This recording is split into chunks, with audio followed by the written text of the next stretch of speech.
Hello, I'm Neil Spooner, the chair of the Patient-Centric Sampling Interest Group, and I'd like to welcome you to our latest webinar. Today our speaker is Michael Witting, the Metabolics and Proteomics Core, Helmholtz Zentrum München in Germany. No further ado, I'd just like to, before I hand over to Michael, I'd just like to thank our sponsors, and just move the slide on. There we go. Just like to thank our partners and our sponsors, because without their annual sponsorship, we wouldn't be able to provide these webinars and the other activities that the Patient-Centric Sampling Interest Group are involved with. So with no further delay, I'd like to hand over to Michael. One quick thing. If you have questions during the presentation, please add them to the chat function, which you will see within this platform, and we'll get to those at the end of. I will read them out to Michael, and hopefully we'll have plenty of time to go through those questions. And just a reminder as well, the webinar is being recorded, and in the next few days will appear on our YouTube channel. So over to you, Michael. Thank you, Neil. Thank you for the introduction. I'm happy to be here. So I'm really happy to present you some of our latest results from our European doctoral network we're having, which is called HUMAN, and I just love the acronym, but it's Harmonizing Unifying Blood Metabolomic Analysis Networks. And what we are doing, or we're trying to achieve, is actually very much aligned with everything in this interest group with PCSIG. So I'm very happy to present today's talk from my side, from conventional to convenient blood microsampling in metabolomics. What we're going to cover today. So actually we start with a little bit of a metabolomics 101, very short introduction. What is metabolomics? Why is it so different? Why is it so complicated apparently? So I'm exaggerating a bit, it's not that complicated, but there are a few things you need to check. I will very briefly introduce you to our HUMAN Consortium, what we are actually doing, and then I just took 2 of the studies. So we have 12 wonderful doctoral candidates working on this, and they all sent me slides. Unfortunately, I only have the time to select a few of these, so I will showcase 2 things, 2 developments that we've done, and I will end up with a short conclusion, and I'm happy to engage in an active discussion with you afterwards in some Q&A. So, Metabolomics 101. I think you all heard about metabolomics already. Metabolomics sometimes is actually referred to biochemistry 2.0. It's the new way of clinical diagnostics, and so on and so on. I can agree that it is biochemistry 2.0. So there is a revival of good old-fashioned biochemistry. I'm an analytical chemist by training, but I had a functional direction into biochemistry, very much into metabolism and these things. So this is why I ended up at metabolomics, actually, which is really the crossroad of the 2 things, analytical chemistry and biochemistry. People are saying this is the new thing in diagnostics. Well, we also have partners where we're working in diagnostics, collaborating with them. I have to say, not yet, but I think we will get there. There are actually 2 different ways of doing metabolomics. There's the targeted way, there's the non-targeted way. So in a targeted fashion, you actually know what you're looking for. You have standard of the metabolites, you optimize all your analytical conditions, you extract your sample, and then you get a very, very clear picture and a very good quantitation of everything you have optimized for in here. And on the other side, there's the untargeted fashion, where you typically start off with the biological sample. You try to detect as many things as possible. Then there's a bit of black magic happening in between here, which are called bioinformatics. And then you get a global metabolic profile. So both approaches are actually very, very powerful. And I'm always saying that the analytical, the target metabolomics is already actually in the clinical chemistry, is already happening there. So if you think about newborn screening, for example, right? So measuring amino acids, some organic acids, acyl carnitines. If we take the definition, actually, that would be targeted metabolomics. Nobody would ever call it target metabolomics, but by definition, it actually is. We're doing a lot of work in untargeted metabolomics. There are still a lot of metabolites that need to be discovered, that need to be identified. So it's a very powerful technology. But Working also in an institute where we have a lot of omics at our disposal, there's always a question, metabolomics it somehow seems to lag behind behind all the other realms. So what I actually always tend to do, since I'm a chemist, analytical chemist, I'm always breaking things down to chemistry. So I call this the chemistry of the omes. And bear with me, sorry if there are geneticists, genomics, transcriptomics, proteomics people in here, I'm exaggerating a bit. But just to make my point, for a chemist, actually, DNA is a pretty boring molecule, right? It's a pretty big one. I have to admit, it's a really big molecule. But if you take it, it's a linear polymer out of 4 building blocks in here. RNA, the same, more molecules, but still they are all linear polymers out of 4 building blocks. And most important for me is actually I follow a very similar chemistry, and the analytical principles are almost identical for all the analysis, not for all, but we have one very unifying theme in there that we use for a lot of the steps we have in the preparation of the samples or in the actual sequencing, the hybridization of the complementary strands. We use this actually a lot. And well, as very, very rough rule of thumb, our analytes, they're all there in roughly equals amount. Very much simplified. I know there's epigenetics, there are other factors, but for chemistry point of view, as I said, boring. If we go to proteins, well, we're still talking about linear polymers. We have now 20 building blocks in there. But nowadays, if proteins are analyzed, and in most cases in a proteome fashion, they are digested down to peptides, for example, in a shotgun analysis. And you're dealing actually with one class of compounds. It's peptides only. Okay, there are a lot of peptides. There are problems coming with it, but you have a very, very defined chemistry. If we're now going to the metabolome, it looks different. I gave you here a selection of a few metabolites I actually like. So we have here 3-methylamine N oxide. We have tryptophan, which is, by the way, my favorite metabolite. We have in here 3-acylglycerol, citric acid, and cholesterol. So we have a huge structural diversity, as you can see. It's single bonds, double bonds, triple bonds, in some very fancy natural products. For example, linear structures, ring structures, 5-membered rings, 6-membered rings, with heteroatom, without heteroatom. So I guess you see the point. They are very, very heterogeneous. And we don't have a single class we're dealing with, nor do we have a single chemistry we can work with, like in the genome, transcriptome, or in the proteome. So it's very, very diverse in here. And I'm always joking, there is one unifying principle behind all these molecules that make up the metabolome. I'll give you a second to take an educated guess. Well, they all contain carbon, right? So if we're going to burn them, we can burn them down to carbon. Is this useful for analysis? Not really, right? On top of this, we also have a concentration range issue. We didn't have this with genomics, transcriptomics. We have this in a certain extent also with proteomics, but here it's very, very extensive.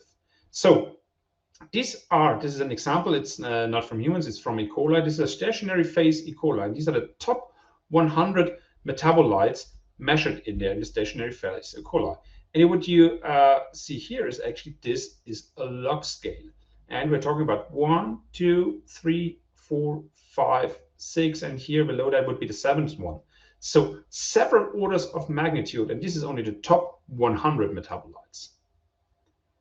Due to this diversity in structure and also in concentration, we don't have a single analytical platform that could cover all these metabolites in there. On top of that, metabolomics, the metabolome or the metabolism is very, very dynamic. So it's also in that regard producing sparse data. And I have one example here where I discussed with a collaboration partner, what about pyruvate? Why is not pyruvate detected in my data? Where I said, it's so central, right? They said, it's so central, why don't you detect it? Where I said, okay, that's great. That's the question and the answer in one sentence. Yeah, it is so central. It's getting immediately metabolized either to lactate, depending on the condition, or acetyl-CoA, and feeding into the TCA cycle. So this is, for example, from a Bacillus subtilis sample again, where you don't see anything in the wild type. But once we produce the mutants that are lacking subparts of the pyruvate dehydrogenase, you can see there is suddenly the levels going up. So we also have very complicated but sparse data because of metabolism. We are not capable of detecting all the metabolites. To actually try to cover as many things as possible, we have a vast array of analytical technologies. NMR and mass spectrometry. Mass spectrometry coupled to gas chromatography, liquid chromatography, for example, also used in direct infusion, or as I will present later, also in capillary electrophoresis, for example. So these are the main technologies that nowadays are used. And even within LCMS, where I say this is sometimes regarded, people outside of the field see, liquid chromatography, mass spectrometry, that's quite homogeneous. No, it's not. We have different methods at our disposal. We have metabolites, for example, in our lab, using a hydrophilic liquid interaction chromatography for the very, very polar ones. We have methods for reversed phase covering the mid-polar range, like from tryptophan to carnitines to bile acid to lyso-Cs, like here, or we have lipid-specific methods. So even if you think you are within one technology, it still amplifies into a lot of sub-technologies in there. This is one of our big problems we have compared to the other OMs, for example. And then there is, of course, and this is important also for the translation in here, going towards clinical chemistry, because that's the ultimate goal of metabolomics, delivering new biomarkers, delivering tools for health monitoring in here. We have more the hypothesis, non-targeted driven kind of approaches. We need some validation and we end up with the targets. And there's constant refinement between them. So I guess most of the audience, which has an educated guess, is mostly on this side, working in a targeted fashion. I'm going to open up here a bit on the non-targeted side. And with all these problems actually in mind, we wrote an application for a doctoral network, and we got funded, was the first call under Horizon Europe. And we founded actually the HUMAN network, Harmonizing and Unifying Blood Metabolomics Analysis Networks. I would like to briefly introduce you actually to the consortium, what we're doing, what are the aims of our consortium, and then actually going into 2 example studies I would like to show you. So starting off with the consortia, we're actually a very multidisciplinary international group of people. So Eleni Gika from the Aristotle University in Thessaloniki and myself, we are co-coordinating this. And then we have different partners from different fields. So we have, for example, Vasilis Mugios, also from the Aristotle University, sports medicine. And then we have a lot of people from the metabolomics field, like Coral Babas from Spain on the wet lab, Sebastian Böcker and Johannes Reiner, dry lab, Fabien Chandin on the metabolic network analysis, and Kati also working on nutritional metabolomics, Georgios, analytical chemist, Tim again on the dry lab, and Liz on the wet lab side on the method development. So we actually have partners for the entire value chain of metabolomics, from sampling, sample preparation, analysis, down to the data analysis itself, which should not be forgotten in this part. And it's not only us, the beneficiaries, we also have several associated institutes and associated partners. There might be a few familiar names you can see here, like Capitana, Neoterix, for example, but also some big players like Bruker and others. So we are very, very interdisciplinary and international, and I really love working in this consortium.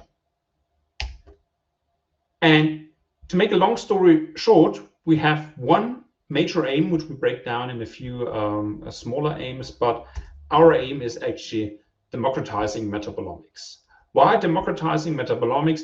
We all believe metabolomics can make a change. It can help actually in diagnosing disease. It can help in monitoring well-being and health in here, but it has to be rolled out on a much broader basis, actually. And this is how we're coming together now, actually, in this webinar, because we believe one of the things we need to do to democratize metabolomics is to go away from a doctor or a study center to the patient, to the participant. So I'm talking about study centers and participant because there are also plans for large cohort studies to move the sampling towards this direction. We are actually quite scattered analytical technology-wise. You have seen it, and there's not a lot of there's a lot of methodology out there. to cover the metabolome. So to democratize metabolomics, it's also partially important for us to have the different platforms comparable and create the possibility to join together the data to generate better insights, larger insights, not only have the fragmented data lying around, but really useful to join together data from different studies. And this is partially also related to reproducible data analysis pipelines. This is one of the major things currently covered in metabolomics. It should not be that with the outcome that you have analyst A and analyst B, and analyst A finds, okay, this patient is sick or have to do an admission to the hospital, or analyst B says, no, it's all healthy, all good. No, it has to be reproducible, that the people are coming to the same conclusions. And one thing that's really at the core of the entire project is the patient-centric sampling here. We always talk about blood microsamples because we want to take small samples, minute amount of samples, and getting the maximum information out of it. We have a slogan that we are working with partially, which means less sample, less pain, more data. Might sound familiar. You might have heard this with a US-based company. We're nothing like that. We're working on small samples in here, but we're also trying to maximize the information from this. So for us, this includes very conventional dried blood spots, the standard ones on filter paper, also quantitative ones, Capitana, meter devices, and so on and so on. And we are here in actually the webinar with all the experts here. You all know it. There are so many possibilities in here. Partially, we're trying to establish baseline reference values for blood microsamples. There has been a lot of work on different types of plasma and serum out there, but there's not a lot of things for blood microsampling, especially not for the metabolites we are partially studying. So this is where quantitative data feeds in there.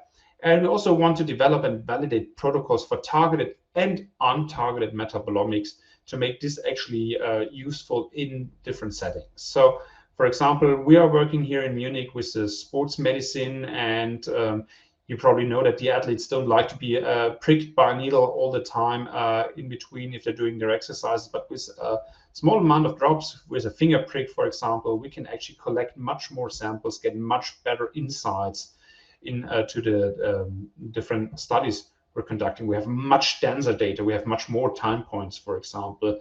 And the same is true talking about moving from disease diagnosis to monitoring of health. So I'm personally not afraid of needle, but I can think about a better time spent than sitting in a doctor just to getting pricked by a needle again every week just to monitor my health. Would be much more convenient if I say, okay, here is my weekly sample, just give a drop of blood, send it off, and you get a report on your health status.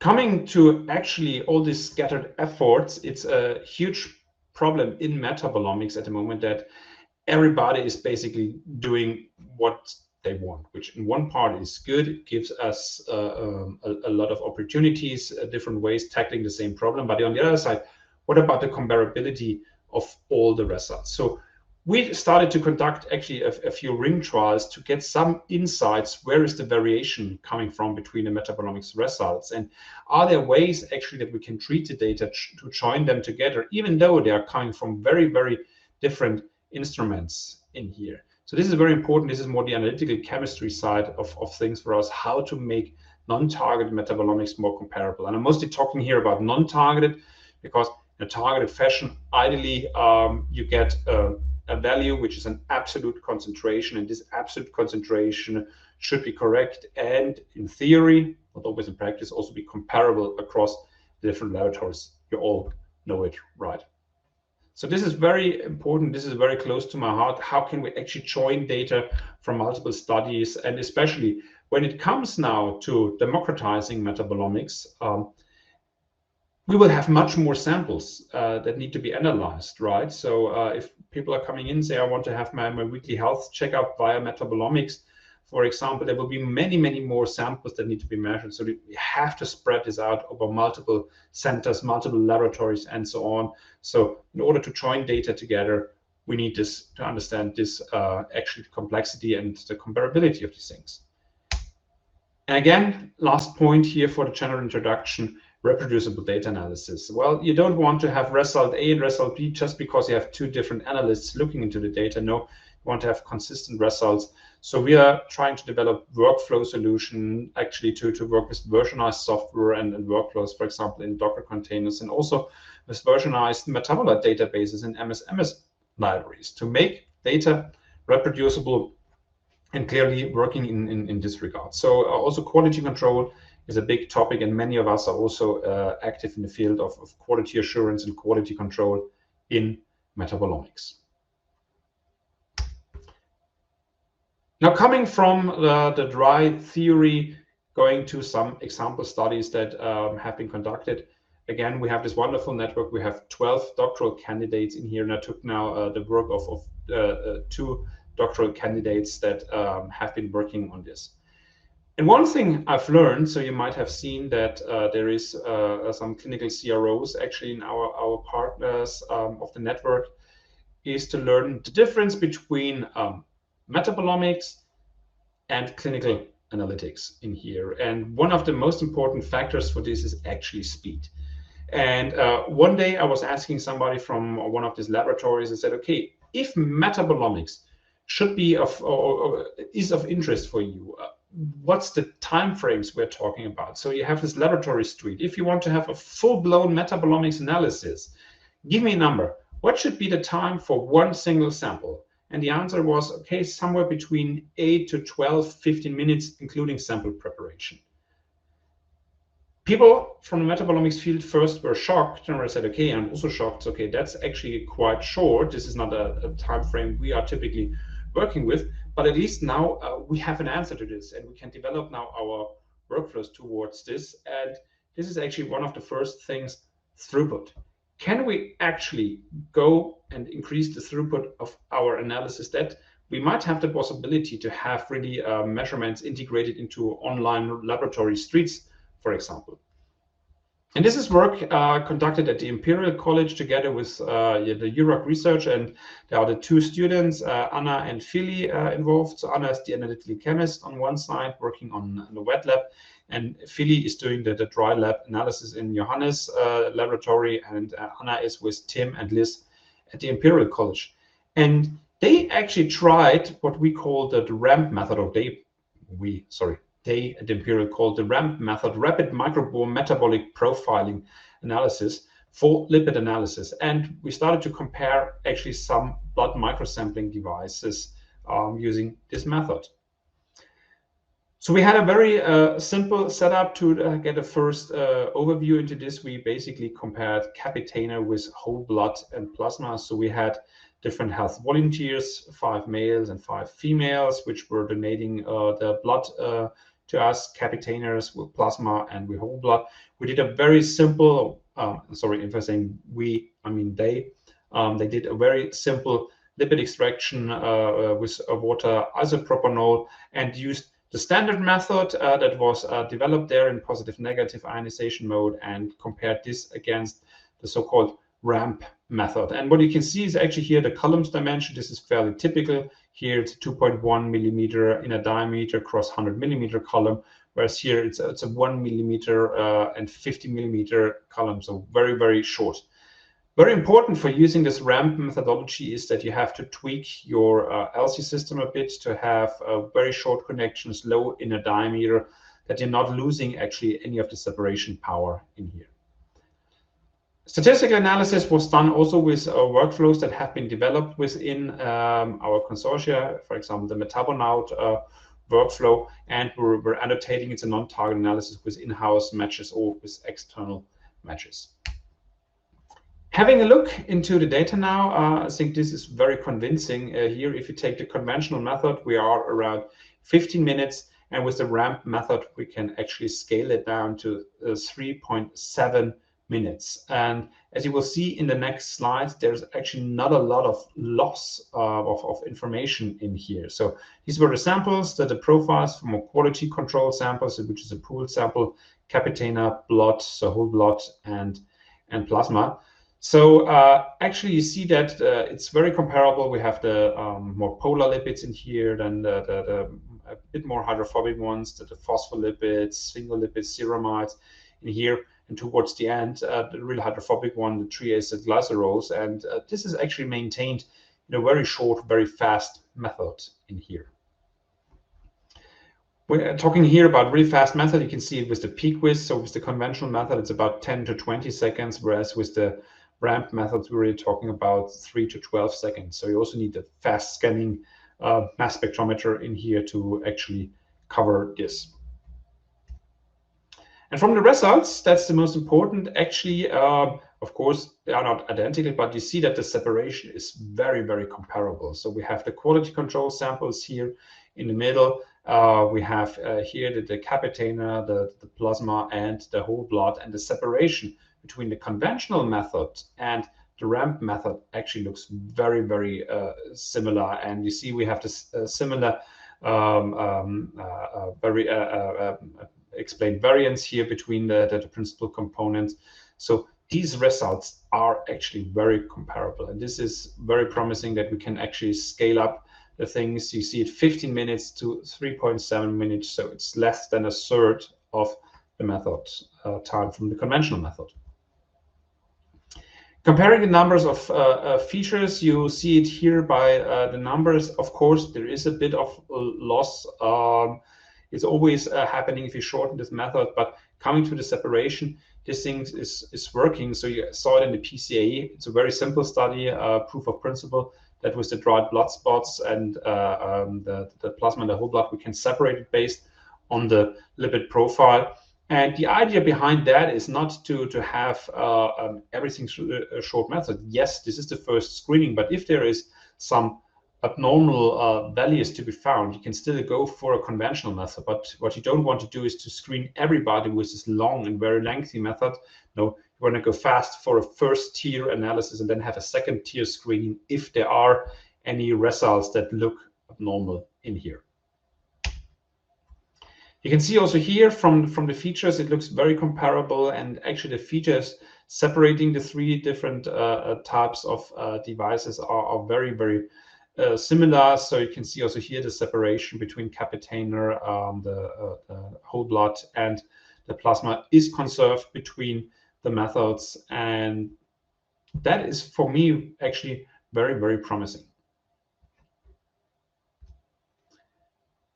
The second example that I would like to show to you is actually about coverage. We talked at the moment only about lipids, and lipids are important, very important biomarkers are lipids in there, but we want to go broad, right? So the metabolome, you might remember, is very, very complex. So we have a lot of things from very polar to very non-polar. So with that method, we're focusing on one specific part, but we also want to go a bit broader.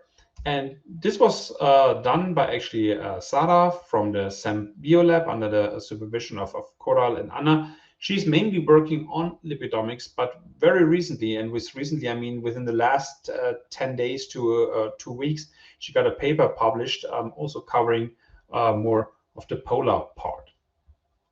So they are typically working in our project with the lipid extraction, but there were also interest actually. Coral Baba's laboratory has a huge background on capillary electrophoresis for the analysis of polar metabolites. So you might remember from my introduction, in my laboratory, for example, we use HILIC, hydrophilic liquid interaction chromatography, and it's a nice technology, but there are still metabolites where you can struggle, where you have irregular peak shapes that are not working very well. So these are highly polar, highly charged molecules, and capillary electrophoresis is a very nice tool actually to cover them and get them analyzed as well. So actually what they did is they have the lipid extraction, and now they added also here a polar extraction and analyzed this with capillary electrophoresis in positive and negative ionization mode. So you can see here the analytical conditions. I don't want to go into detail with that, but there are actually now the different extraction protocols. So also here, tried different matrices with the lipidomics analysis on the liquid chromatography and with the capillary electrophoresis. And just to show you, actually also here, this is now the total iron electropherograms. You can see this is actually quite reproducible in here between the different devices and the different extraction protocols. This is something a lot of people believe, okay, capillary electrophoresis is not